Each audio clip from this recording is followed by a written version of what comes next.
नमस्कार दोस्तों, स्वागत है आपका मेरे चैनल पे। दोस्तों, जैसा कि मैंने आपको बताया था कि अभी इंडियन एयरफोर्स सोच रही है कि वह एयर इंडिया से एक कमर्शियल एयरक्राफ्ट खरीदे अपने 6 नए अवाक सिस्टम को इंस्टॉल करने के लिए। और दोस्तों, वैसे भी एयर इंडिया के अंदर बहुत सी फाइनेंशियल प्रॉब्लम चल रही है और यह इंतजार कर रही है कि कोई आके इसके अंदर इन्वेस्टमेंट करे।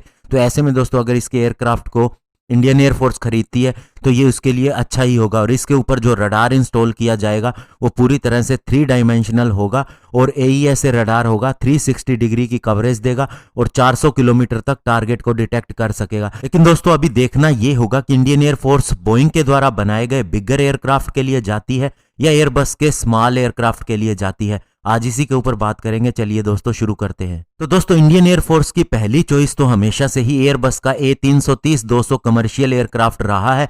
लेकिन दोस्तों, ये एयरक्राफ्ट काफी ज्यादा महंगा है। अगर इसके ऊपर वाक सिस्टम को इंस्टॉल करना है तो फाइनेंस मिनिस्ट्री समय समय पर इसके ऊपर सवाल उठाती रही है। लेकिन एक सरप्राइज और आता है। एयर इंडिया की फ्लीट को अगर देखा जाए तो उसमें ज्यादातर बोइंग के एयरक्राफ्ट हैं। केवल 19 A319 और 20 A321 एयरबस के ही एयरक्राफ्ट हैं। यानी कि जो पहली चॉइस है A330-200 वो एयर इंडिया के पास नहीं है। और एयर इंडिया के पास में जो A319 और A321 एयरक्राफ्ट हैं ये थोड़े छोटे हैं और ये डोमेस्टिक रूट के लिए ही इस्तेमाल किए जाते थे, जबकि A330-200 ज्यादा बड़े हैं और वे इंटरनेशनल फ्लाइट के लिए इस्तेमाल होते आए हैं। साथ ही दोस्तों, A321 की अगर बात करें तो इसकी रेंज 5000 किलोमीटर है और A330-200 की बात करें तो इसकी रेंज 12500 किलोमीटर है। तो ऐसे में दोस्तों, A321 माना नहीं जा सकता कि इंडियन एयरफोर्स की चॉइस होगा या उसकी ऑपरेशनल रिक्वायरमेंट को पूरा करेगा। लेकिन दोस्तों, एयर इंडिया के पास में 26 बड़ी बॉडी वाले और 17 नैरो बॉडी वाले एयरक्राफ्ट हैं जिसे बोइंग ने बनाया हुआ है। और सिविलियन मार्केट में अगर बोइंग की बात करें तो इसका 767 सीरीज का जो है एयरक्राफ्ट वही A330 सीरीज के साथ में compete करता है। लेकिन एयर इंडिया के पास में ये भी नहीं है। तो ऐसे में दोस्तों, अवाक्स को इंस्टॉल करने के लिए जो एयरक्राफ्ट चाहिए वो एयर इंडिया के पास में दिखाई नहीं दे रहा। एयर इंडिया के पास 15 बोइंग के द्वारा बनाए गए 777-300 ER एयरक्राफ्ट है, जिनमें से 2 को हमने 2018 के अंदर ही इंडक्ट किया था।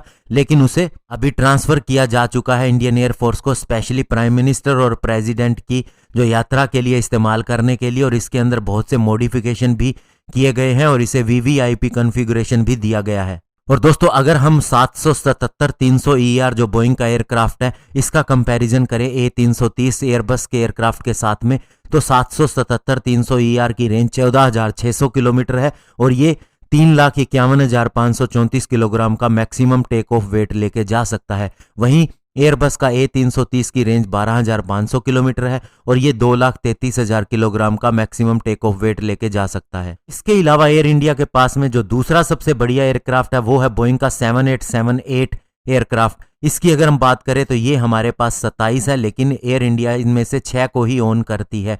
और A330 इससे थोड़ा ज़्यादा बेटर है क्योंकि दोस्तों, इसका मैक्सिमम टेक ऑफ वेट और इंजन का थ्रस्ट एयरबस के A330 से कम है। लेकिन इसकी रेंज काफ़ी ज़्यादा है क्योंकि इसके अंदर बहुत ही एफिशिएंट इंजन लगा हुआ है। वहीं दोस्तों, अगर हम बोइंग के ही 787 और 777 का कंपैरिजन करें तो दोस्तों 777 सीरीज बहुत ही ज़्यादा ओल्डर है 787 से, और साथ ही इसके अंदर जो कंस्ट्रक्शन मटेरियल लगाया गया है वो भी काफ़ी ज़्यादा हैवी है। और बोइंग का 787 काफ़ी ज़्यादा फ्यूल एफिशिएंट भी है। और बोइंग के 777-300 ER के अगर प्राइस की बात करें तो ये $375.5 मिलियन है पर एयरक्राफ्ट के हिसाब से। और ये दोस्तों काफ़ी ज़्यादा है 787 से, जो कि दोस्तों $338.4 मिलियन पर एयरक्राफ्ट आता है। और ये दोनों एयरक्राफ्ट 2006 के अंदर दोबारा से ऑर्डर दिए गए थे एयर इंडिया के द्वारा। और अभी अगर हम बात करें तो हमारे पास पुराने से पुराना जो 787 एयरक्राफ्ट है ये दोस्तों लगभग 9.5 साल पुराना है। और इसके अलावा 777-300 ER एयरक्राफ्ट की बात करें